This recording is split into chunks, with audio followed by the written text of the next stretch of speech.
We are here at the Igniting Souls author book signing. We have all kinds of amazing authors here. You're going to meet a ton of them. These are very special people. They're from all over the world. These are entrepreneurs.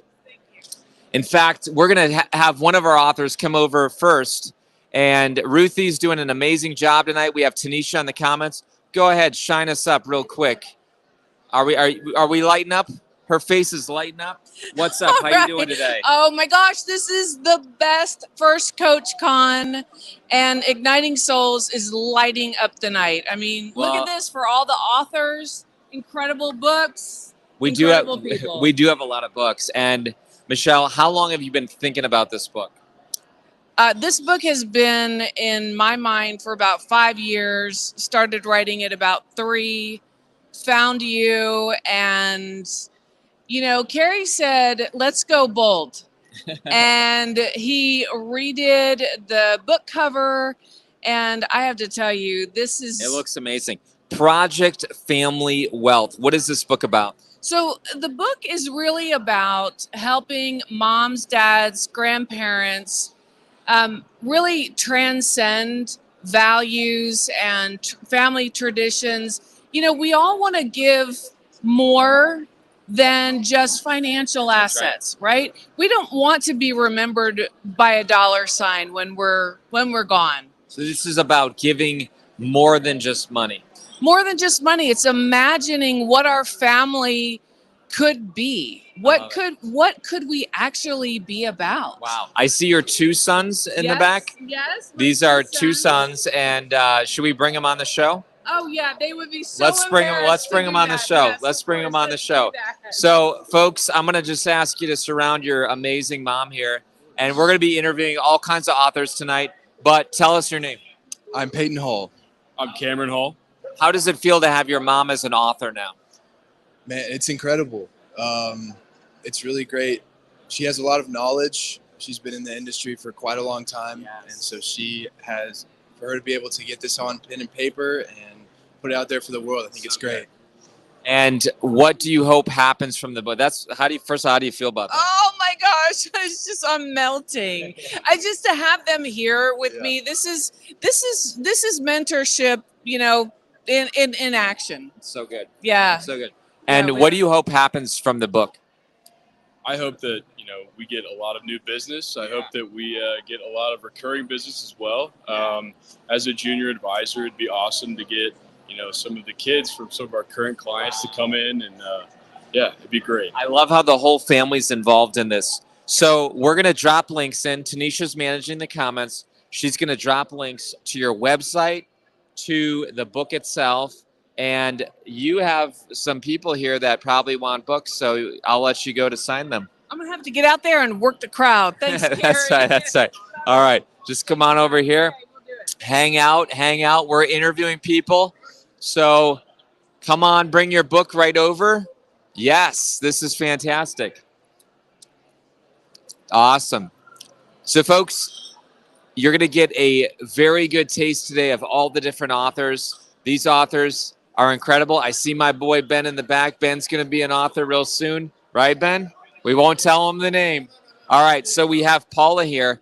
Paula, no joke. I saw you and I said, I just recommended your book to somebody. You did. And what is this book going to do for people? So these books are journals. They're for someone to write in when they've experienced loss of a loved one. Especially this one is geared for widows when she's lost her spouse. And this one is geared for anyone who's had a loss. Maybe it's a parent.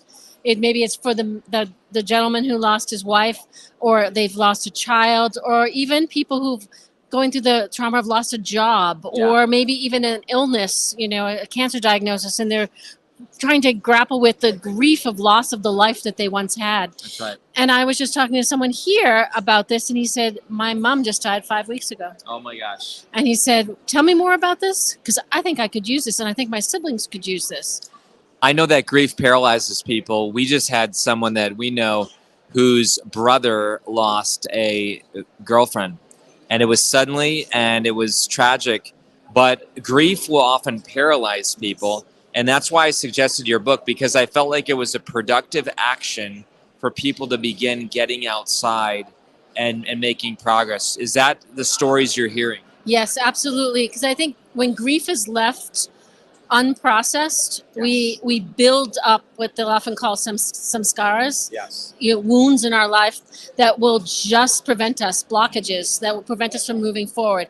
And so what these do is allow you to work through. So there are 200 inspirational quotes broken into 10 chapters, 20 quotes per chapter, 5 writing prompts as well, that get people thinking about it. And so people will approach it in different ways. So they'll either say, okay, I'm just going to start from the beginning and go through, or I just picked up the book and this quote spoke to me, so I meditated on it, I wrote about it. Whatever is comfortable for the person, they figure out what makes sense for them. That's so good. Yeah. So what do you do in your day job? I know you have these grief journals that are really a labor of love, but what else do you do? So my husband and I have a wealth management firm, and we focus on working with widows. And so that's where I've gotten the knowledge of the grief journey, is because I've supported widows for years and really digging in and understanding what happens in that life cycle. And especially when you don't deal with it, what is the implications of not dealing with grief? It's so important to process your feelings and move forward. It doesn't mean that you're saying goodbye to that person. It's not that they're not still in your heart, but you need to release some emotions so that you can live your full life. So good. Rise Up, a grief journal. Rise Up, a widow's journal. Yes. Paula, thank you so much. Thank you, Carrie. You know that you're going to be talking to people and signing books as well, all right? I am so excited. Thank you for being such a great support and promoter. Oh my gosh, thank you. Together we heal lives. That is the truth. That's Igniting awesome. Souls, brand match. That's right. All right, Absolutely. good seeing you. Good seeing you. All right, folks. So we're live. We're live for a while. We're going to be chatting with different authors.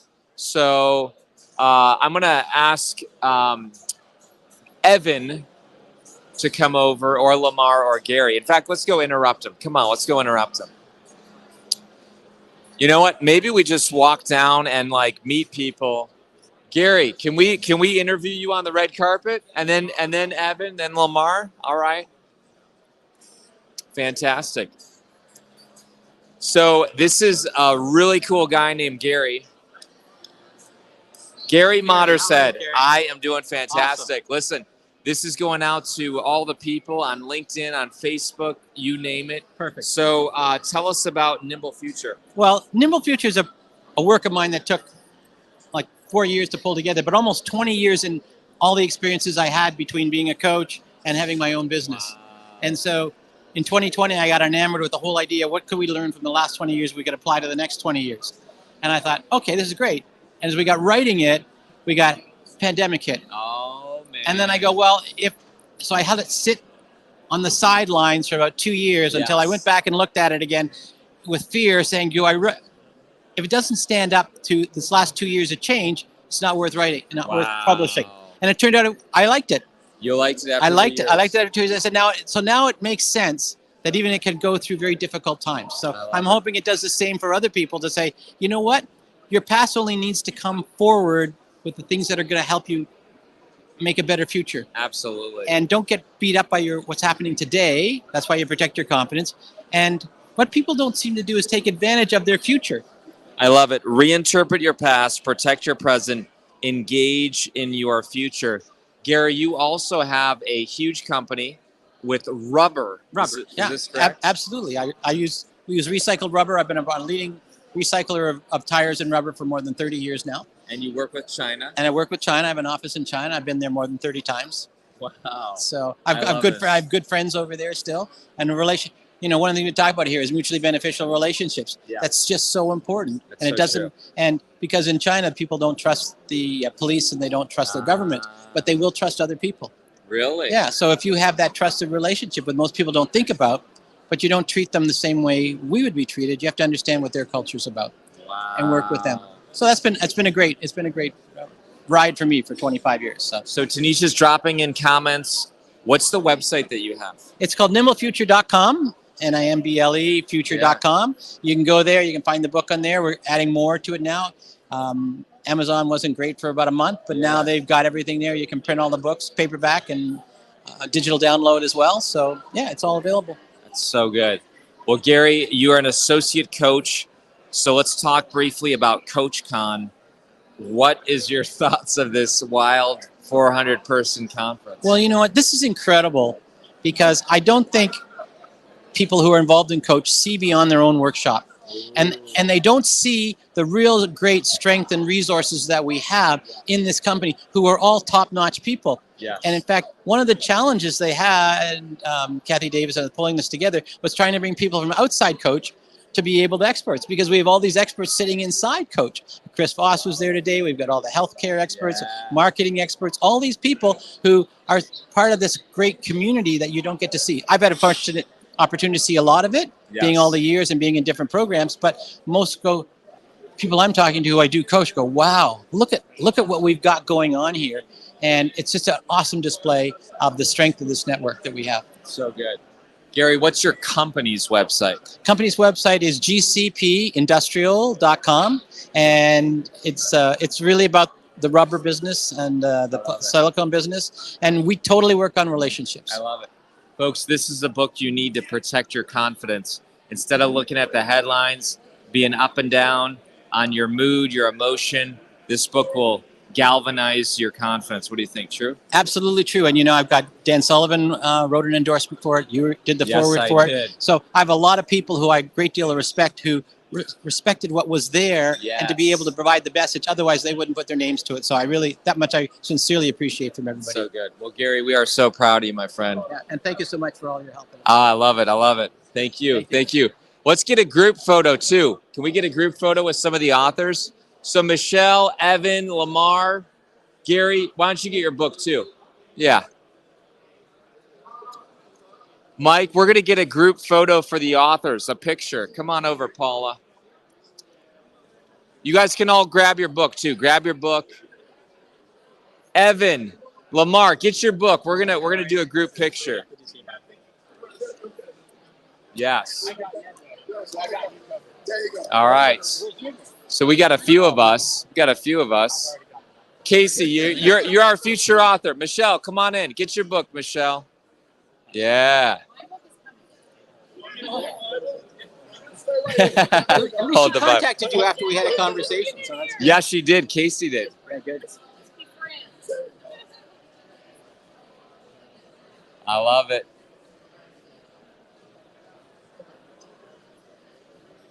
We'll make sure to tag everybody, and I still need to interview you, some of you. Are you good? You got it? Awesome. All right, we'll go right to, how about Mike? Come on over. Yes, okay. All right, so I have Mike Wandler here. Mike is soon to be a 2-time author. The first one just came out. How long have you been thinking about this book? It's about a year. About a year? Yeah, about a year. And you wanted to do a book on personal energy. Yeah, personal energy. My next book's going to be on heavy industrial energy. But I started with personal energy because I wanted to get this written down for my tribes of how I organize and how we do mental fitness and getting my tribes into flow. So everything I'd learned about mental fitness, and ramping that up through mission, vision, values, and getting into flow. Yeah, you have a whole paradigm in this book, and you're one of these people who has literally skyrocketed in terms of your company. How much do you attribute to this type of concepts that you mentioned in the book? Yeah, so the last 6 years I've been working on my personal mental fitness. The last 2 years I brought it into my company, and it's really solidified. Hiring and retaining talent is the hardest thing to do, and so it's really taken off. We got our turnover down to 3%, and people it's really sticky, and you need that in your culture now. Yeah. But we didn't do it for that. We really did it because it was the right thing to do. As I learned all of these different things and how they fit together, I wanted to share it with the world. So I did it because it was the right thing to do and to get a playbook for my tribes. So the title's really interesting. Know thyself, love thyself. What made you pick that? That's because it's the root of that. So I really believe that most people, they don't know themselves. And if they do know themselves, they don't love themselves, even unintentionally. Wow. We tend to not like the way we are, and we spray that off on everybody else. Or we see somebody that's like us, and we act out against them. So it really needs to start. Good mental fitness really needs to start with knowing yourself and loving yourself. That's good. And the subtitle, I got to check this out here. A practical roadmap for optimizing performance through mental fitness, cultivating healthy relationships, and creating your own heaven on earth. Oh yeah. Wow. Heaven on earth. So what if somebody says, is that too big? What would you say? Yeah, it's not too big. If you want to do it, you can do it, and that's for sure. So it is all about creating your own personal heaven on earth, and only you can do that. Don't outsource that to somebody else. Oh, that's good. You have to be able to do it yourself, and this is a roadmap of how to do that. And it starts with mental fitness, mental resilience, know your natural talents, have a shared mission, vision, value. And then once you have those things, I believe you can drop into flow very easily. Yeah. And it's a sustainable level of flow. And then the final point in the book is how to get into group flow. And group flow is much more about the leader. So if you're running a company, you want leaders that are not only in their own individual flow, which I believe takes those other things, but they can orchestrate a team to get them into group flow. What's your company name? What's your website name? Let's hear a few links. Yeah, so company name's LNH Industrial Inc. And the website's www.lnh.net. And then check out Honestly Better Mental Fitness. We do podcasts on there, which led us to this book. And there's a whole stream out there of that. So check those out. And check out the book. It'll change your life. And we'll get that new book with nuclear energy somewhat soon. Yeah, that one we'll be doing by the end of the year. So that'll be for heavy industrial and how to innovate energy for the world. Perfect. Check out Mike Wandler. He's someone that I saw from a distance for years in coach, and I thought I want to work with this guy. So we're proud of you, Mike. All right. Take care. Good seeing you. All right. So come on over. All right. Listen, we got Aaron Markham over here. Entree Thrive. So didn't Mike do a good job, by the way? Yeah, excellent job. He crushed it. So listen, Entree Thrive, what is this book all about? So it's about 8 laws of entrepreneurial thriving based upon positive psychology concepts. I have master's in applied positive psychology, studied under Martin Seligman, the father of positive psychology. And so it's entrepreneurship meets positive psychology. And really, how can entrepreneurs thrive beyond, burnout and stress and help them really live their best lives? Oh, that's good. Personally and professionally. That's so good. Yeah. So the 8, where did you come up with these 8? 8 laws was a result of my thesis capstone and my master's degree. Yeah. So I did that, and I thought, man, this would be a great book. Yeah. So they're based in research and evidence-based, well-being. It's the science of well-being. So yeah. So you also have some healthcare background. Yep. What's I know you got the book for everybody. Yeah. But where are you specifically focusing on?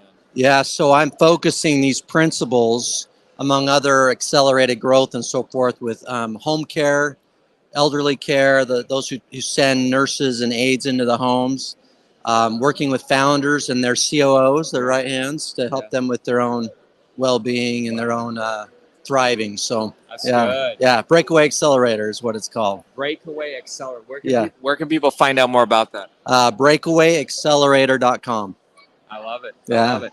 Well, listen, I know this book, you were featured in USA Today just the other day. Yes. This book is crushing it. I know I met your publicist yesterday, Danielle. Yeah. So you're getting opportunities to speak and be an expert.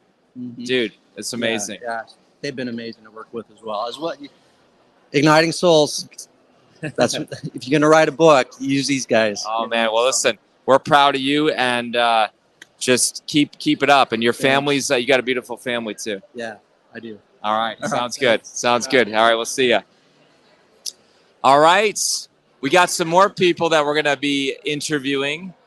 So I'll call them over. And you know what, Ruthie? If your arm's getting tired, we could totally tripod it. We could totally do that. Bring your book over. I'll interview you. Yes. So we're going to do a little tripod action here. Is that good? Awesome. So everybody, what is your favorite book so far? You may not know, but you may also have thought, gee, you know, one of these books is fantastic. So Lisa, come on over, my friend. Where are we looking? We're looking right here. This is going to LinkedIn. This is going to Facebook, all over the place. All right, hi. You look great tonight. Thank you. I got snazzed up for this. Yeah, you did. So this boom, dude, this is thick in a good way. What is in this book? This book has everything that you need to know about aging as a boomer. Yes. Everything from taking care of your pets or surviving your pets, like if you know your pets are still there and you're gone, to marijuana use, to all different types of housing situations, to dealing with dementia. If you have been diagnosed or somebody that you love, and interior design on how to figure out how to change your house. On that topic of interior design, we are basically bringing our team to your mansion. Oh, yeah. And so we're going to be like literally booking it. And what's unique about that mansion? Because you're kind of a eclectic person where you have the architecture, the design, the thought leadership. Talk to us. That's a nice way of saying crazy with a purpose. So I'm crazy with a purpose. So the unique thing about the house is that it's the first ever aging in place Airbnb technology showcase. Are you serious? So you can try out all the different technology. Like Carrie, you can ride up and down on a toilet. I may do that. Yeah. I may film that. No, I don't know. There's a spa, a speakeasy, and age-friendly fitness. A ballroom. There's all kinds of great stuff, but basically everything that you need to be able to live well as you age. And you know, you invited me over to your mansion when it was being built, and I have seen after pictures. Yeah. I can't believe it. How long did it take? It took about a year and a half, probably about, I would say 6 months longer than it should have taken. Okay. We had some challenges because anytime you're doing anything innovative, people don't understand. Yeah. So it took us a little bit of time in Columbus to like explain to the authorities that we were actually superseding all the codes because we were using a lot of European products. Wow, that's good. That's good. So I know this book is, I just saw something recently. Did it say that the youngest boomer, I don't know, there was some stat that came out the other day about like the youngest boomers in their 60s or something? Yes. I don't know, something like that. Yeah, the youngest boomers like 65 or 60, something like that. They're taking over. In the next, I don't know, 5 to 10 years, there's going to be way more of them than there are 18-year-olds and under. Oh my gosh. So we have to we have to figure this out. We do have to figure this out. And then with all the, medical advances, it's just going to get more and more and more. So we have to stop ignoring it, and we just got to figure out how to live better. I love it. Yeah. Where can people find out more about you and your book?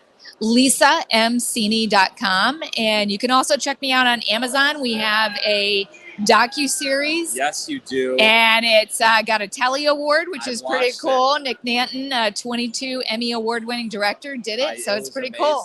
Yeah. And it's spelled CINI. That's correct.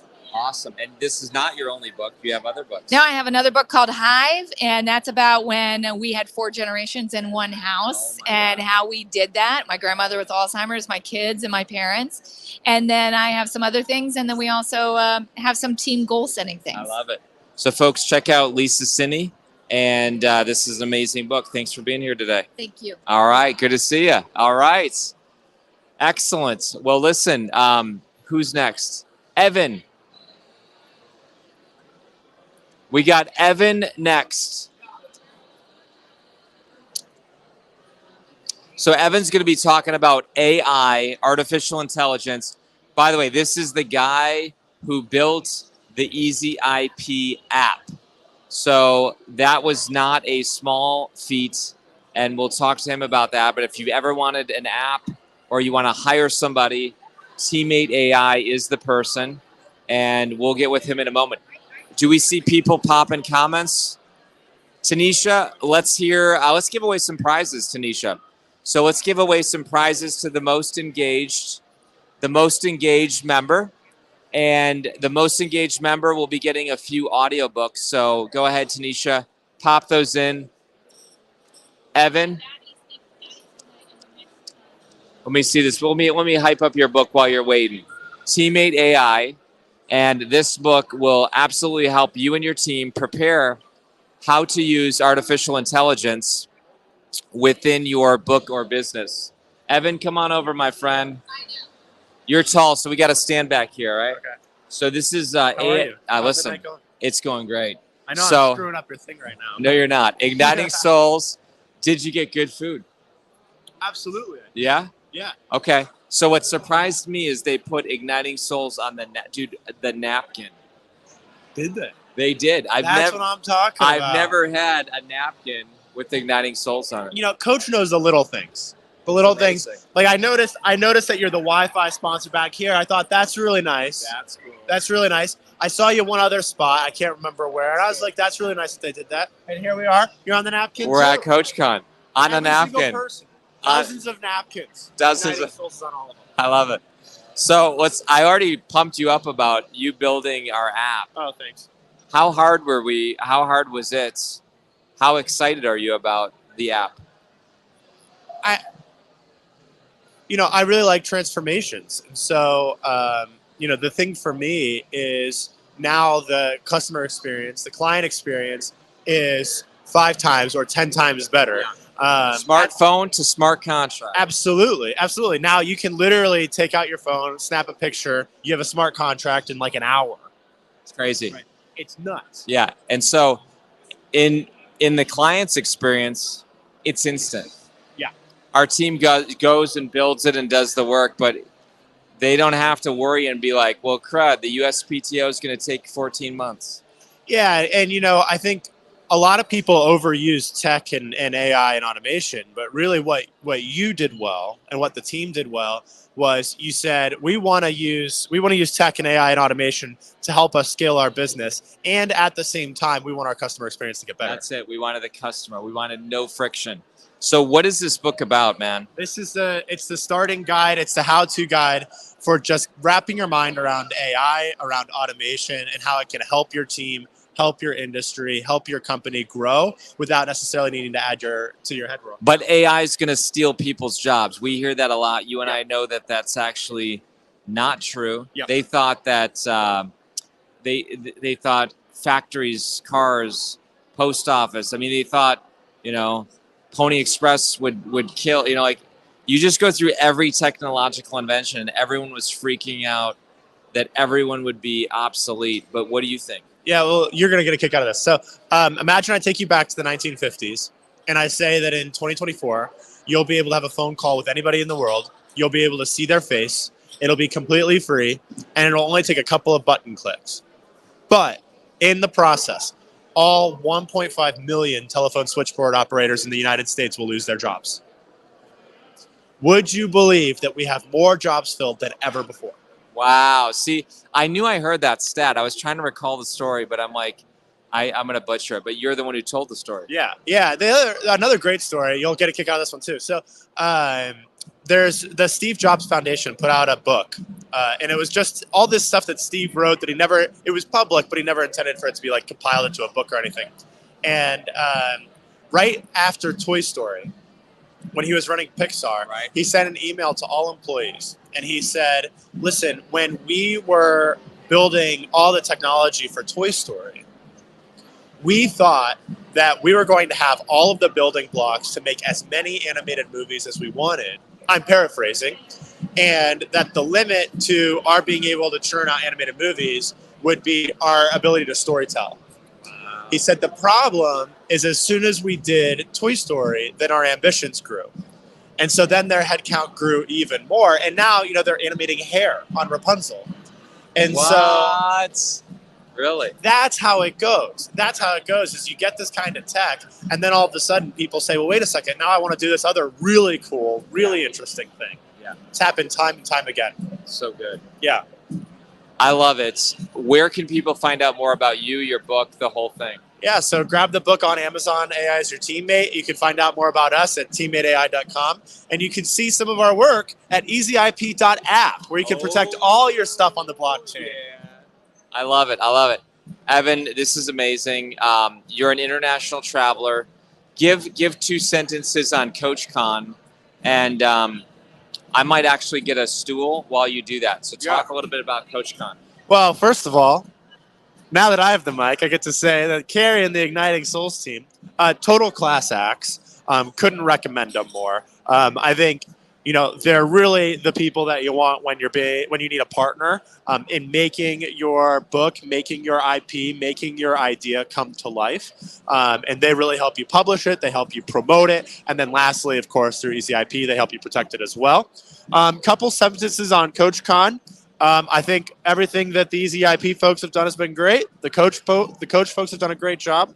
Lots of new people that I haven't met before. I didn't know they existed.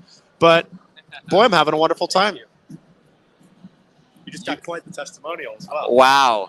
That was unplanned. I was really getting cheers. Hey, thanks so much. Thanks. All Great right. job on that. Hey, thanks so much. All right. Tell Lamar to come over here. Do you mind? All right, folks, we got the stools.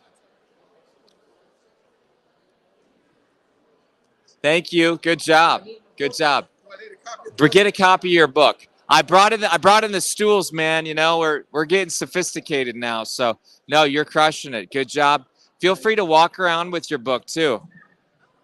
Oh yeah, walk it. Listen. You just walk it. Listen, you carry that thing, and then when people say, "Oh, what's that book?" Boom. There you go. That's right. So that's right. So I'm here with Lamar. And Lamar, first of all, where are you from? You're also a Chick-fil-A dude. Talk to us. So I am from Libertyville, Illinois, which is a suburb just north of Chicago. And this is my new book, Meet Me at the Barn. I love it. About a year ago, you and I met at Strategic Coach, and you said, listen, I got this idea. You started telling me the story. Your heart started beating faster. I could tell you were excited. I could tell this was a real thing. How surreal is it to hold something in your hand? You know, what's so interesting about that is I never saw myself as a writer. So to be able to partner with you and to get a project like this done, this is one of those beyond bucket lists. So we need a new name after bucket list because that's what we accomplished with this. And thank you very much. It is all about purpose and helping people know that whatever the barn is in your life, go for it, go directly toward it, and watch God do amazing things. Oh, I like it. So this is a metaphor. This is deep. So you're basically saying you had a literal barn that was in your mind, and you wanted the church to be able to meet there and tell the story about the one guy who kind of laughed you off. You know what's so funny? When we first started, we had about $1,200 as a church, and a guy came out to do an estimate because we were excited about rehabbing this barn.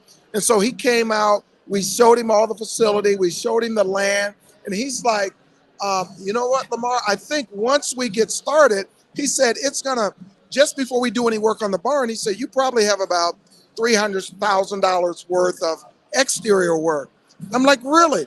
I said, and so how much will the barn cost? He said, well, you're probably looking at $1.8, $2 million. So he said, this is a $2+ million project. How much do you have? And I said, well, we have $1,200. He's like, I'm sorry, did I hear you correctly? And I said, yes, we have $1,200.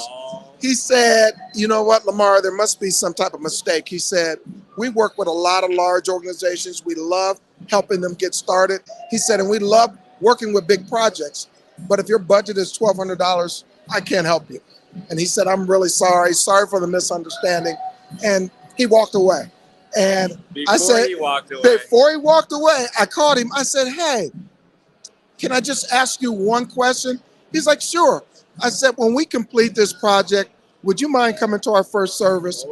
And he turned and looked at me and laughed. And I'm like, can I call you? He's like, sure, you do that. And so the day we completed the barn, I called him, invited him to our first service. He didn't come, but talk about a feeling of accomplishment. Yeah. That is deep. Yeah. So basically, that was your literal barn, but then you also have a metaphor that the reader has a barn in their life that is a big purpose. It's bigger than anything they can do, and that's what you want them to do. That's exactly what I want them to do. I want them to connect with the purpose for which they're created. And so if you think about that in terms of that's my barn, what is the purpose that God put me on this planet for? And if it's something that I've done nothing with over the last several years, how about if I look at this barn and say, okay, which in essence it's me, what is it going to take for me to start living on purpose every day? Wow. We got to hit a little bit of the other stuff. You're a Chick-fil-A owner. Chick-fil-A owner operator in Gurnee, Illinois for 7 years now. It's been a wonderful experience.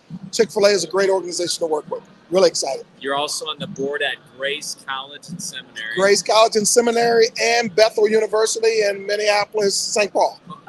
So yes, I have a couple of universities that I'm on the board with. Absolutely. And we actually went to the same seminary. Same school. We remember that. Exactly. That was like so small. Exactly. So what do you hope God does? Well, let's talk about the marriage thing.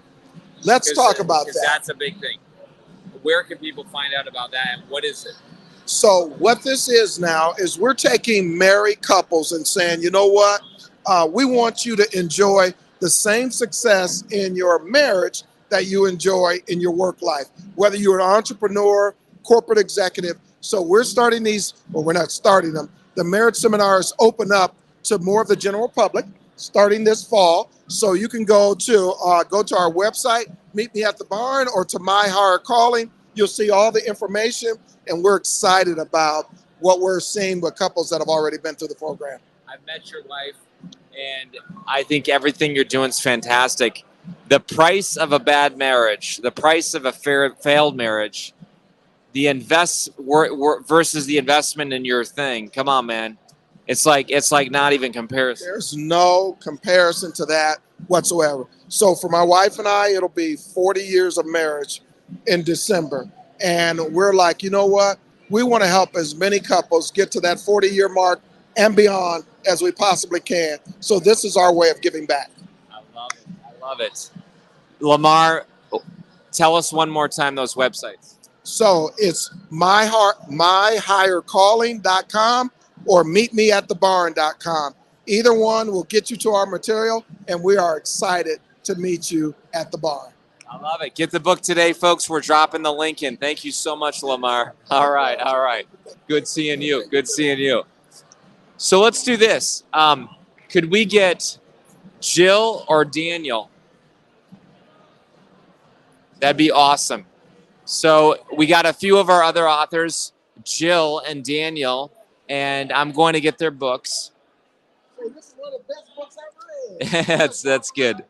That's right. Walk around. So we're gonna bring some other people. All right. Can we get Daniel's book and then Jill's book? Come on over.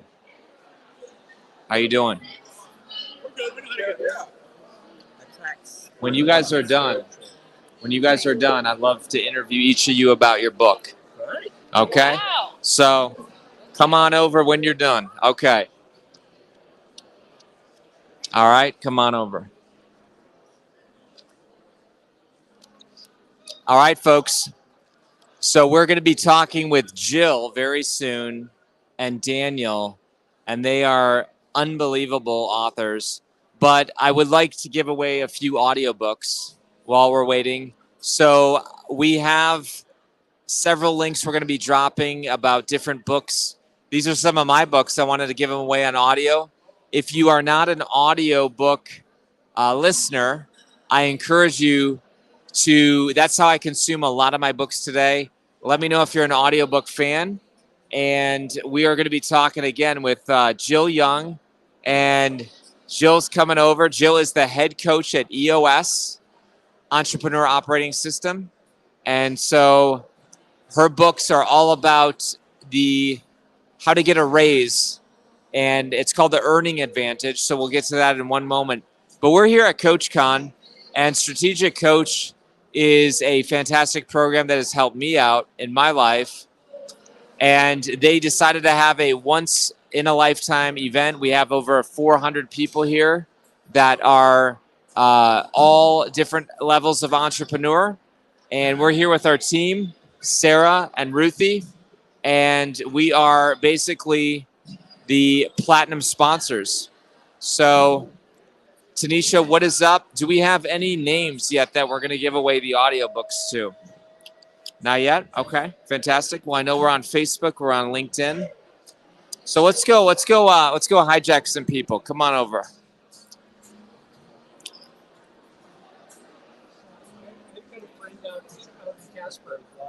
Wyoming? Yes. Yeah. Native. Oh, yeah. So You want to get Get over here. You wanna We're live. get this. We'll bring her right back. Oh, we're live. Oh, yeah, we are. Yeah, we are. Come on over. We are live. Get over here. We are live. We are. Yes, we are absolutely live. So we have people on Facebook, Hi, on everybody. LinkedIn, on Twitter. Do I have I food in my teeth? you don't. I've been eating. You don't. But your nails are amazing. Thank you. Blue. Talk to me about blue. Talk to you about blue. Yeah, Oh my why goodness. the blue? I felt like it. Okay. I felt like it. Every time I go in to choose the nail color, I'm like, what do I feel like? It was orange sparkles last time. All right. I felt like it. I wanted to. So I already teed up your Earning Advantage book. I did, but talk to us about courage, and we'll go through your whole trilogy. So this is a book that came from a question that stumped me. So I'm a coach, specifically an EOS implementer, and I had someone who was considering running on EOS. They called me and said, "Hey, we know all of the cool things about EOS and why it works." Yeah. And he said, "When does it not work?" What? So I spent a year really researching and figuring it out. When does it not work with people? And the answer is in the book. So anybody running on EOS now, whether I just meet them in passing or at a talk that I do or a workshop that I do, if they're running on EOS, they get this book for sure, because it's the tips and tricks and hints of things you don't need to. You can make your own mistakes, all right? You don't need to make the mistakes everybody else made. That is true. And you busted me up in a good way because you were my implementer. That is true. We did some good deep work together, right? And I was telling you on the break just a little bit ago, I said, I first of all apologized. I'm like, you came to us at a really tough transformational moment. Yes. But coaches do. That's right. What would you tell the listeners who are like, you know what? I just got the surprise call, whatever, somebody just quit, all the stuff. Yeah. What would you say to the person who's like in the moment right now where they can have a transformation? I would say congratulations. You are living life and playing the greatest game there is out there. It's called business. And please don't lie to yourself. You love this challenge. That's right. It's fun. It is fun. It's fun to solve problems. Yes. And it's an honor to create wonderful jobs for people and to solve problems for your clients and keep expanding and keep living into it. So, like, welcome to the world. That's right. Welcome to the world of entrepreneurs. Right. Let's play. Let's do it. And then tell us about the Earning Advantage, because I love that. You have this little story about someone who walks into the office and says, hey, I want a raise. And then tell us that little. Well, most of the time when bosses get that conversation, hey, boss, I want a raise, they freak out. They're thinking about the budget and what if I give this person a raise, I have to give that person a raise, and did they even deserve it? And then they just have this energy about them that is just scared. And sometimes they just react in the wrong way. Right. So what I teach in the book was really for bosses to say, oh, hey, this is, oh my gosh, this is fantastic. You want a raise? This is amazing. This is the day you're going to grow and we're going to put a plan together and this is awesome. So here's this book. Read this book and come back and talk to me in a couple of weeks and we'll put a plan together. This is amazing. So it just is meeting that request with you don't, yeah. That's awesome. Yeah. And then they don't have to come up with an answer right away or some lame excuse that we don't know what's going on. And then the book is going to bust them up because this is Jill. This is Jill's personality. I mean, you're tough in a good way. You have a reputation. So what will the book tell them? So the book, essentially what the book does for the employee who has to raise is it just really describes what we need in entrepreneurial companies to really provide value. Yeah. And value isn't just sell more or produce more widgets. Value really starts at energy. So are you consuming or producing energy in the company? Are you consuming or producing time, resources in the company? But then it teaches them how to do that. So it basically says, in a way, you want to be paid more, you have to produce more, but in a good way. And it actually gives them a vision. Yeah, that's right. It helps them see what they need to do to really earn more money for the rest of their life. And I think people want that. I mean, people want the good, tough truth. Yeah. And you can get it. You can get a $2 an hour raise real fast by blame, shame, coerce, threat to quit. But your boss in that moment just sees you as just your potential just went way down. Gotcha. For productivity into your future at the company. So we take the long game. Wow. And your final one. Oh, my final book.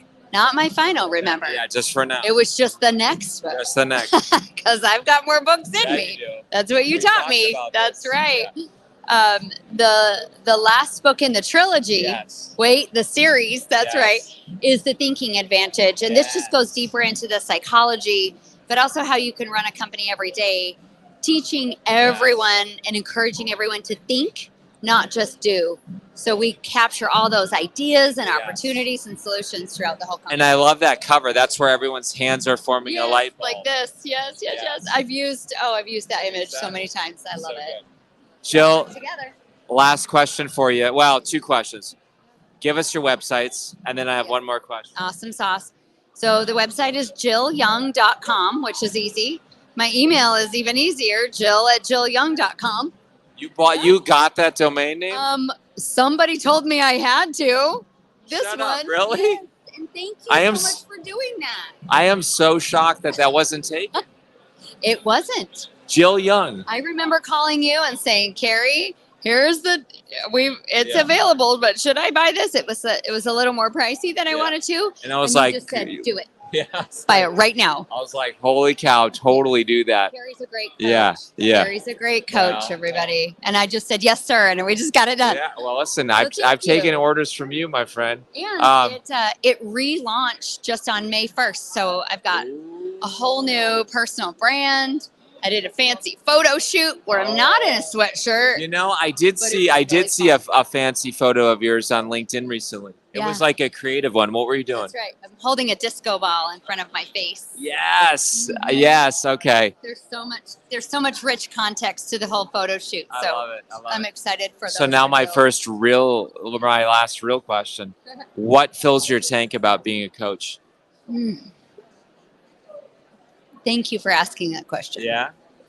It's watching the human unfold, and That's good.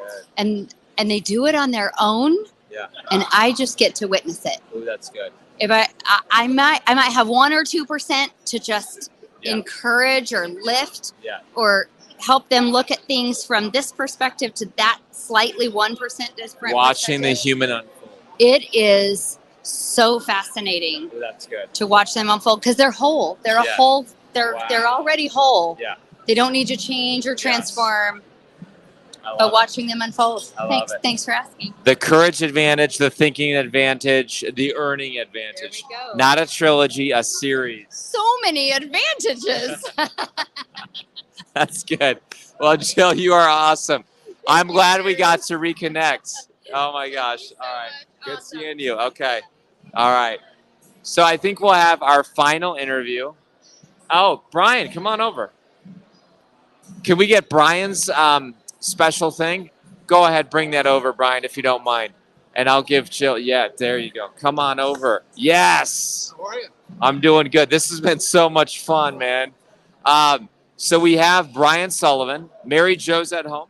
She is at home, yeah. Watching the 7 kids. Did you get one more, by the way? We're in process. Okay. Yeah. Wow. So this is called The Entrepreneurial Trinity, and this book is wild and amazing. It tells the tale. You write it in such a powerful way, but what are we going to find out through this book? We just describe our journey of a young couple in our 30s, mid-30s, starting and growing a business, while having 3 small kids at home at the time. So our journey of growing a business while growing a family with an abundant faith. We tell the mistakes that we made along the way, how we went the wrong way, what we learned from that, and just try to give advice that we're speaking to our 35-year-old selves. Yeah. And what I love about each chapter is that you tell the story, but then Mary Jo like writes a letter to you. She does. She writes a letter to me about kind of what was going on at that time, some of the stories. So you're getting like this perspective and that perspective. Right. So you're seeing Really what's cool. happening in the business in my words, and then what was going on with the family in her words. And it's super practical, folks. This is like the type of book where it talks about should you marry or should you hire family? Should you scale fast? I mean, you go into some practical stuff. We do. We share some lessons, about sustainable growth rate that I learned the hard way, right? Where we exceeded our growth, ran out of cash at a time where we had to pay the IRS, things like that. Just sharing those stories, lessons we learned the hard way. And some lessons that we learned from other authors and people like that, but just trying to distill that down and give some practical advice. And you're an EOS implementer. Yes. What else you sold one business? We sold our first business. I'm an EOS implementer. We're starting a small business incubator now, launching a frozen yogurt shop, and just trying to spend some quality time with the kids. Oh, that's so good. Folks, this book was coming out in a couple months. At the end of June. End of June. And so right now it's on Amazon. It's called The Entrepreneurial Trinity, and really it's about family, faith, and business. Exactly.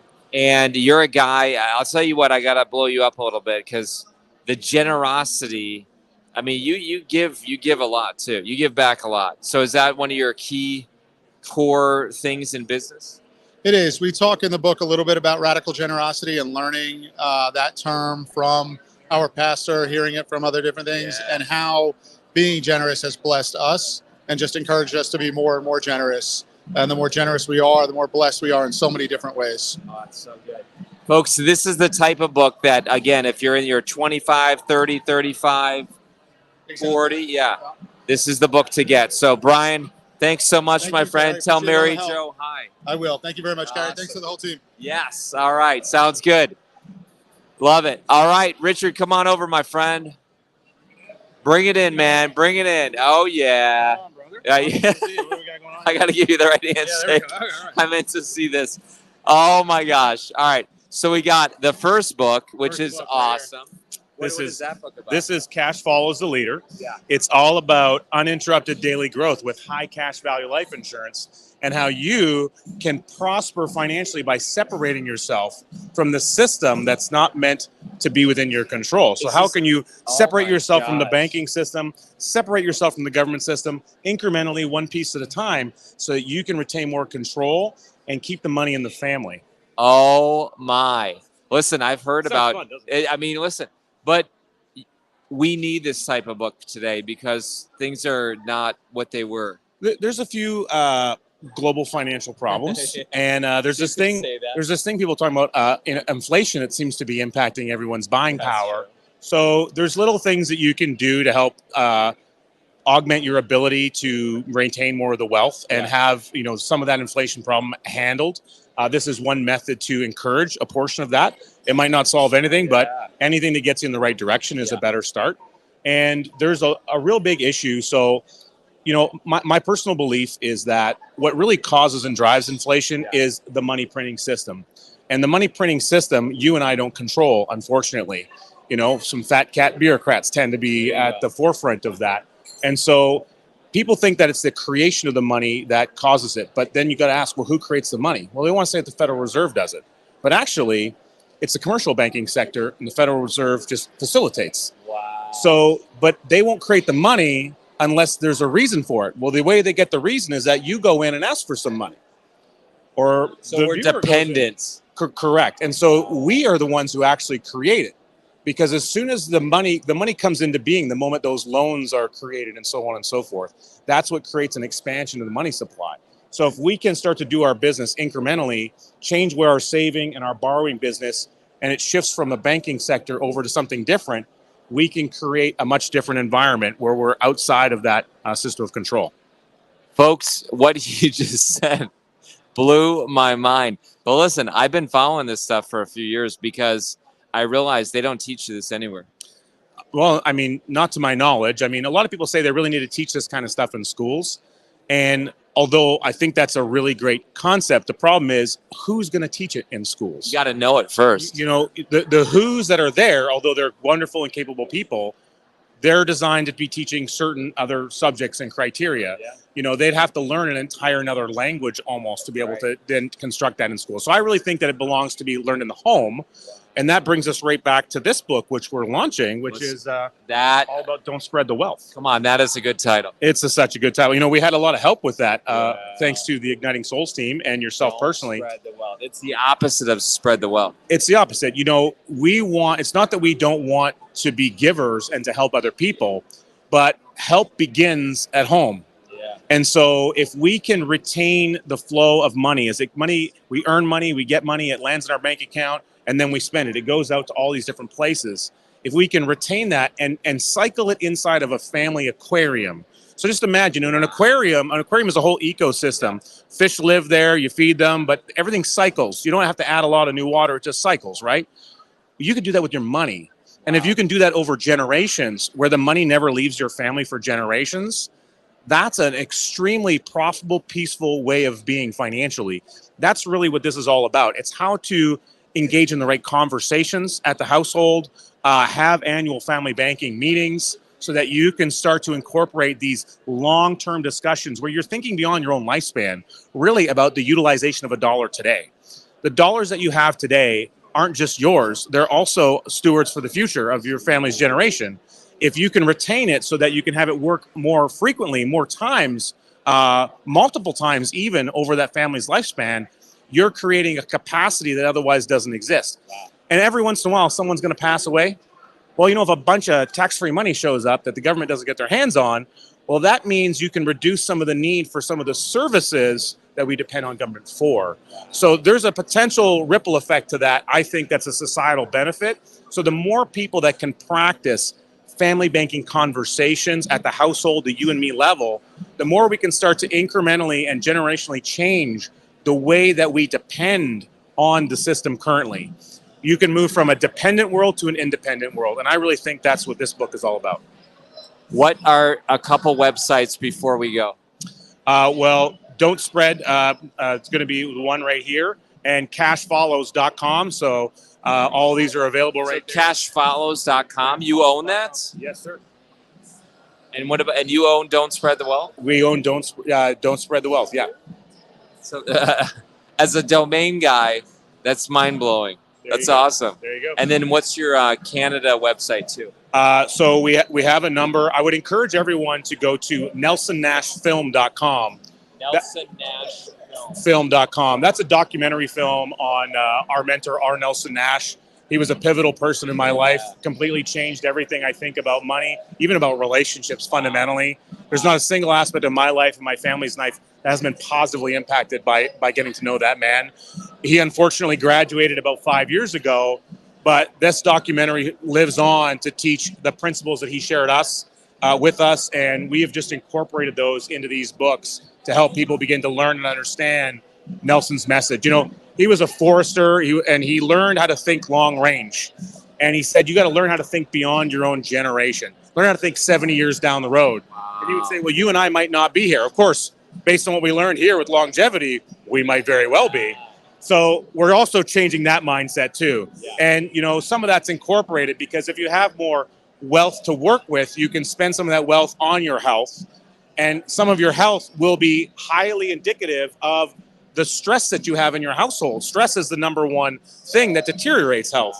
Well, what's the number one stressor in most households? Money. It's money.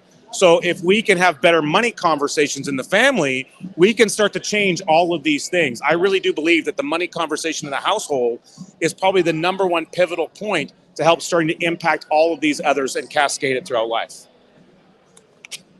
That was awesome.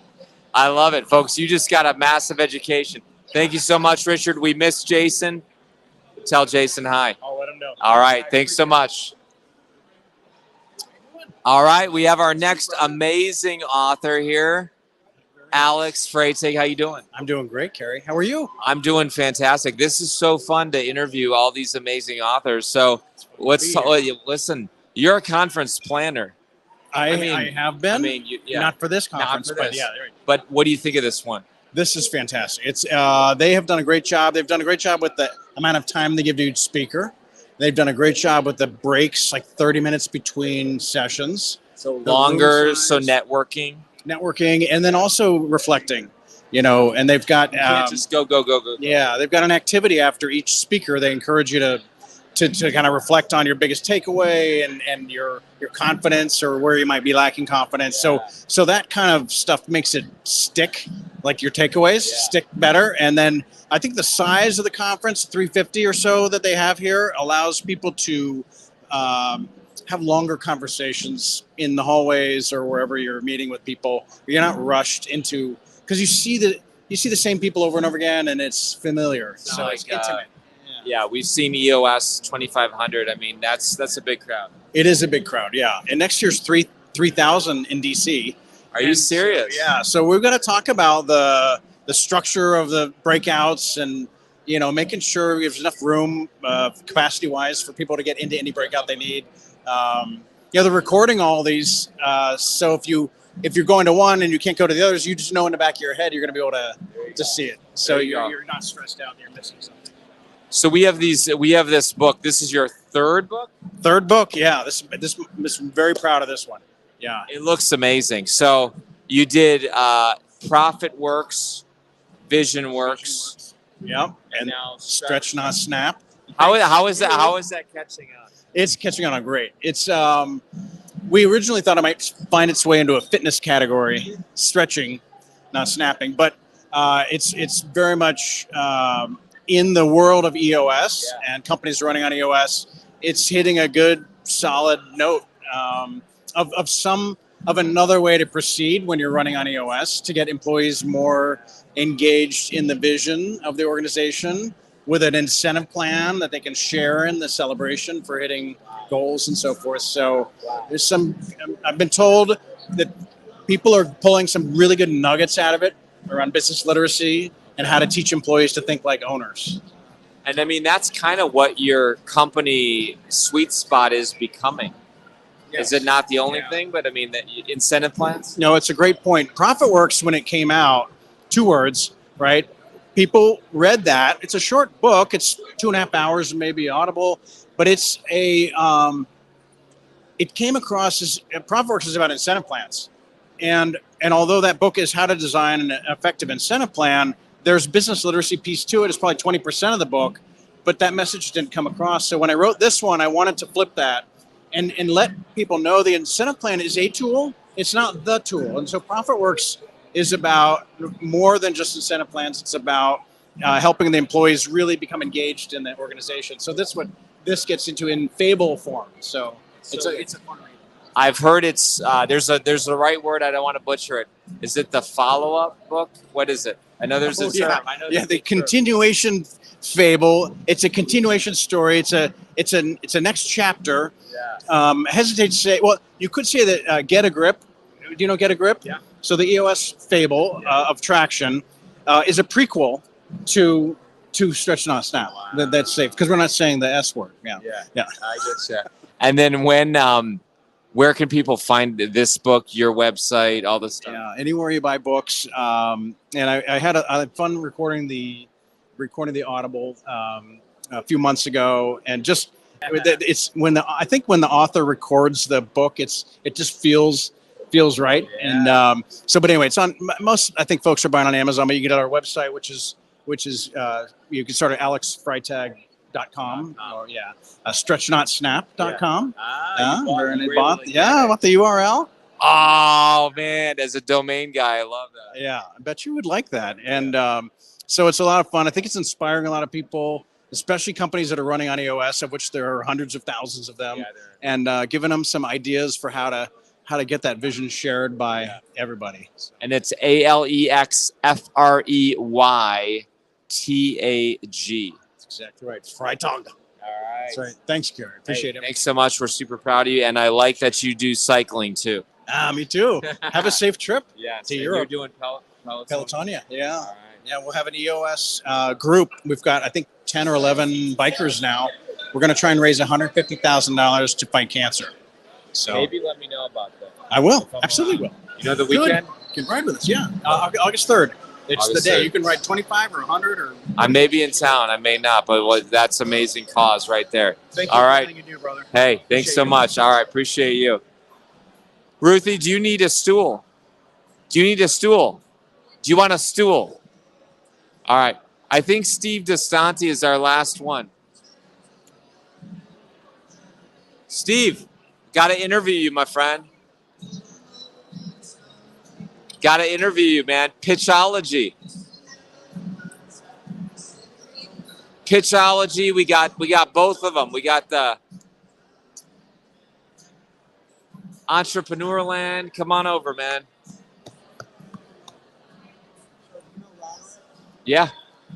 So Roderick comes over to me and he says, I just want to talk to you about one of the chapters in your new book, Once Upon a Time in Entrepreneurland. I said, like, okay, cool. And he's like, oh, it touched my heart in such a big way.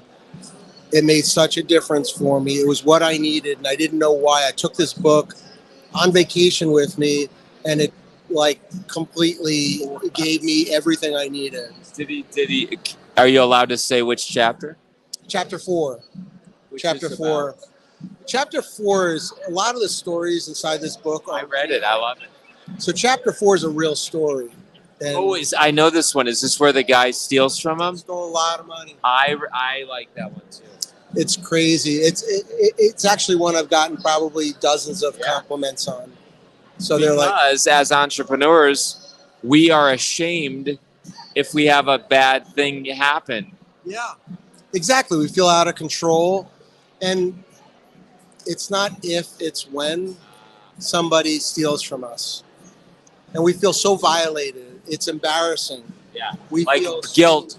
Like, why wasn't I watching the ball? Shame. We feel shame because we have a tendency to abdicate people. We abdicate responsibilities because we may not know them or we don't want to do them. So it really turns into this conundrum of, we feel really bad about ourselves. Yeah. So I was telling you on the phone 2 days ago, you're a smart dude. I mean, you really are. You know about things that I don't even know what they mean.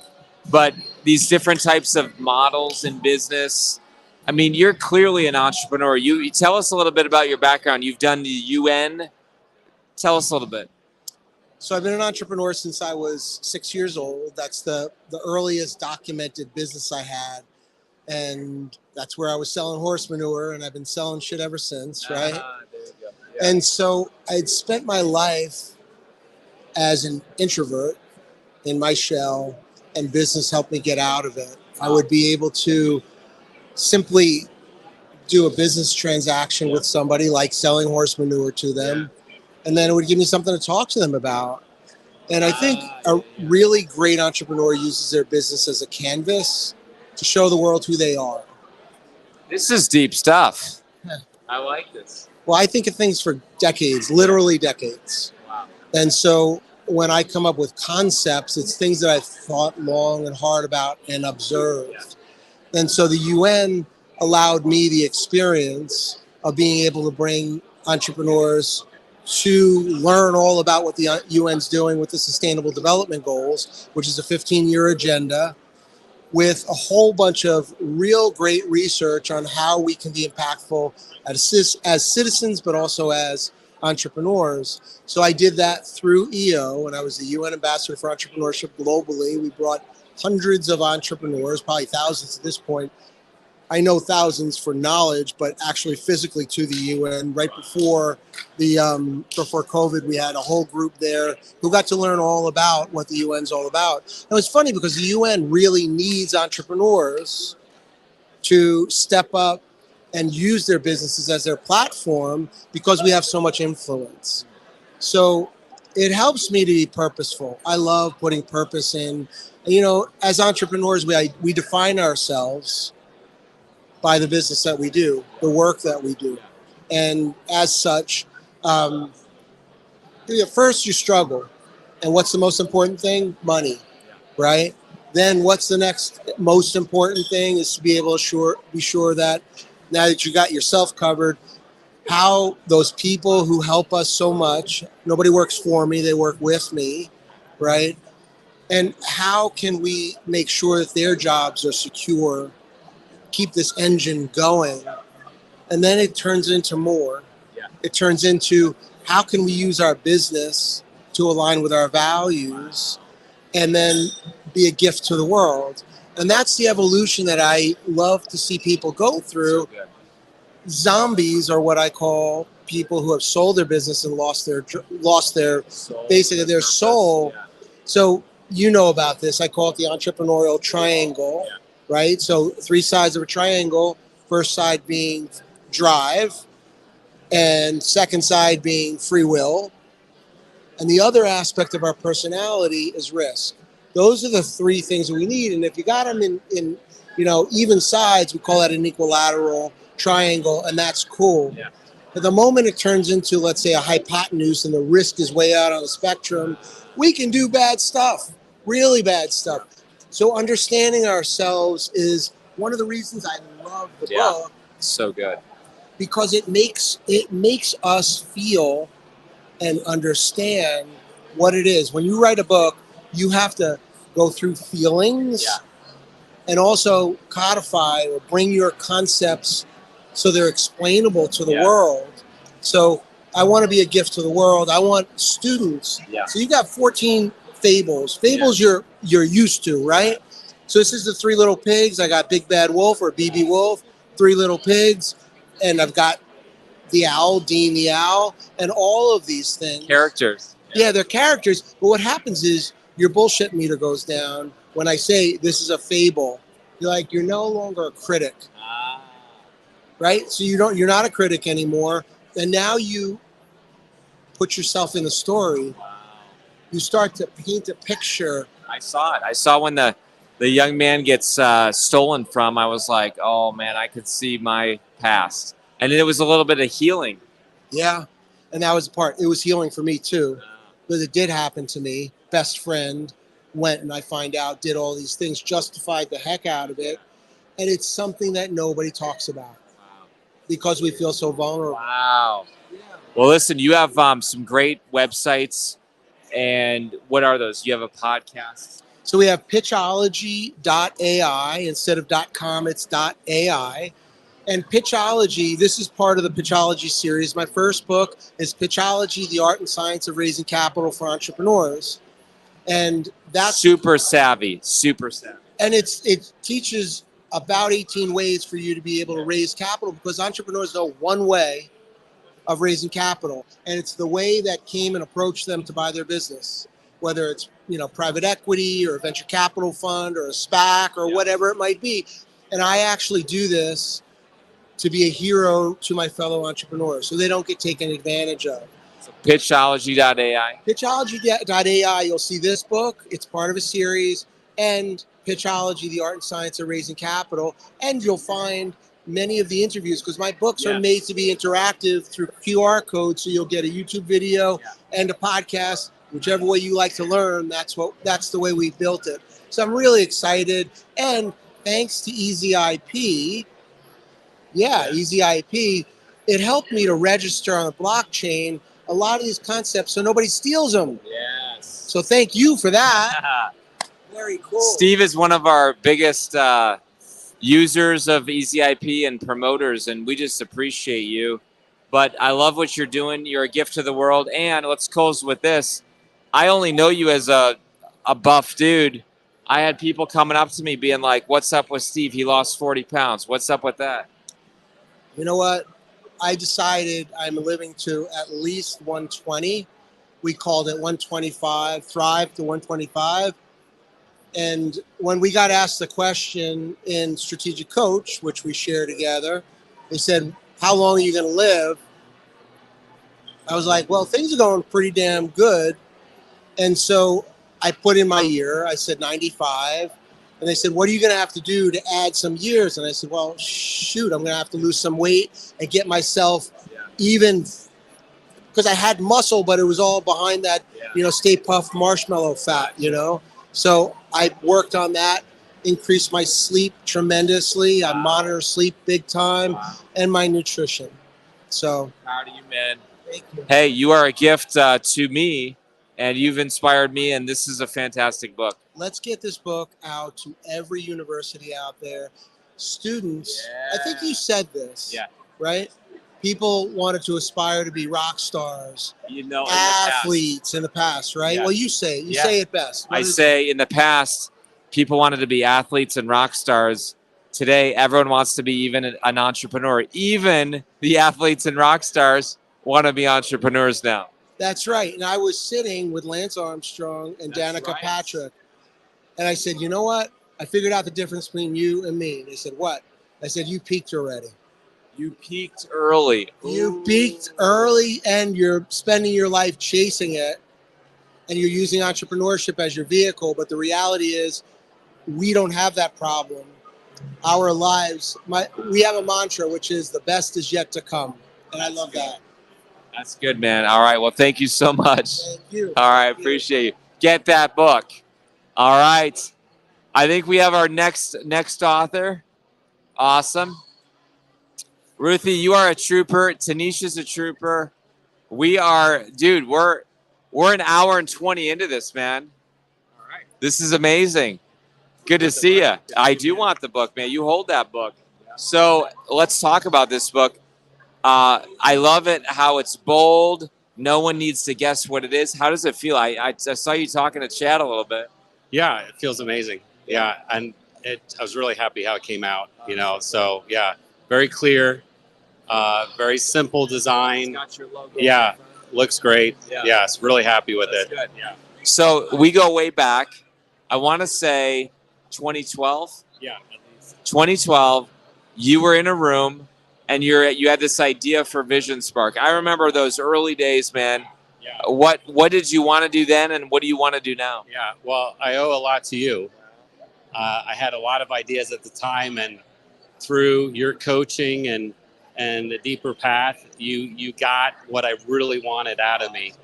And I said, man, this is what I want to do. You asked me some good questions, a good coach does. And this is what I want to do. So in 2012, we started Vision Spark. Wow. And really, been at it 13 years now. So it's been a long time. Yeah, so it's been over 10 years. And been a part of Strategic Coach for 6 years now, which has been a game changer. Yeah. But you did the hard work. I don't even know how God connected us. Do you remember? I think it was through Adam.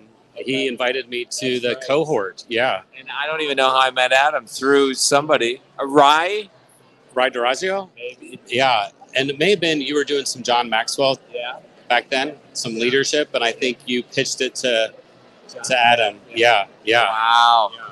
But I just see God totally blowing you up now. I mean, you're a sponsor at CoachCon. You're a sponsor at EOS. You're changing lives. It's just if you'd have said this is where you're going to be, I would have not have believed you. But yeah, it's crazy. Like, I learned to really enjoy speaking and doing workshops on hiring the number 2 leader. By the way, you were always doing good, though. I remember going to one of your events at like a golf course. At Wedgwood. Yeah. So it's crazy. It's like, Ben Hardy's like, be your future self now. I didn't know my future self, but the fact that I would love to do speaking, to be a writer, to lead a team, to have a business without a business partner, to have a growing company. It's been a nice ride. Wow. Yeah. Well, I know we both have a strong faith in God's open doors, but you walked through them and did the work. So what do you hope happens with this book? I just hope, I see a lot of entrepreneurs, they have that rugged individualism and they think, man, if I have to do it all, I'm just going to throw in the towel, right? So they're thinking to grow, to scale, to have a legitimate business, it's more on me. I have to do more. I have to work harder. I have to sell more. It's all on me. And that's not the right message. If you could be free to focus on your unique ability and you had someone to run your company, to take care of the day-to-day, it's a game changer. It's a game changer. I experienced this myself. I have a number 2. Took 141 free days last year. I travel without a laptop. I don't have email on my phone. And I see the same for my clients. They have freedom of time. They have more energy, more joy. They're making a bigger impact. They're making more money, all because they have that number 2. Yeah. That is awesome. So I think everybody watching this knows, okay, I need to get this book. Where can we find out more about your websites? Yeah, so it's visionsparkschurch.com, and that has everything on there. Yeah, so.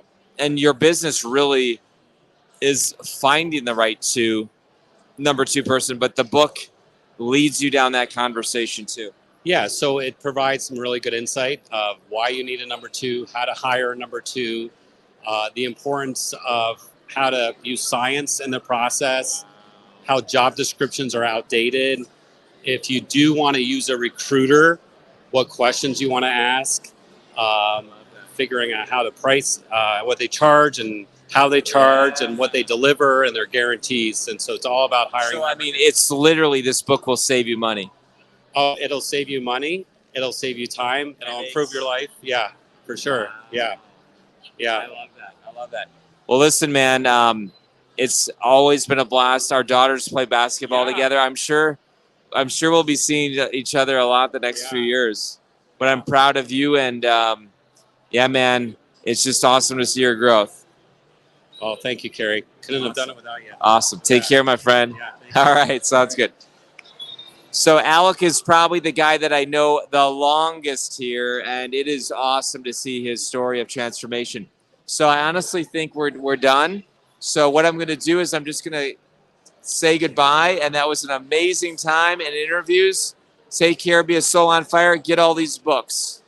We'll talk to you very soon. Take care.